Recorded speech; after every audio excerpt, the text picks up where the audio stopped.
আসসালামু আলাইকুম বন্ধুরা, চলে যাচ্ছি কর্মজীবনে আবার দুবাইতে। তো ফাইনালি চলে আসলাম এয়ারপোর্টে। এখন বোর্ডিং পাসের জন্য লাইনে দাঁড়িয়ে আছি। বোর্ডিং পাস নেওয়া শেষ, এখন ইমিগ্রেশন পালা, ইমিগ্রেশনে শেষ। তো এখন প্রবাসী লঞ্চে একটু বসলাম।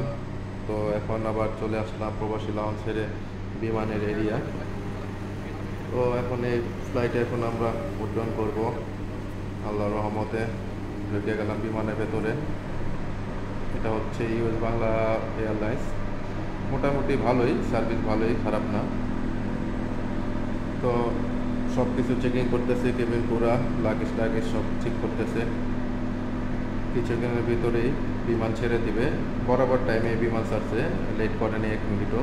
অনেকে বলে লেট করে বাংলাদেশের বিমানগুলি, কিন্তু US Bangla time to time plane ছাড়ে তারা।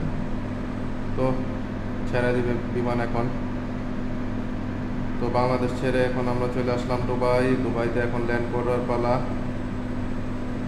আল্লাহ রহমতে সহি সালামতে চলে আসলাম, এবং পাইলটটি খুব সুন্দরভাবে চালিয়ে নিয়ে আসছে আমাদের। এখন দুবাই এয়ারপোর্ট থেকে বের হয়ে চলে যাব, কোনো ঝামেলা নেই, কিচ্ছু নেই, সুন্দরভাবে চলে যাচ্ছে। তো আজকের মতো এই পর্যন্ত ভিডিওটি দেখার জন্য ধন্যবাদ আপনাদের। আসসালামু আলাইকুম।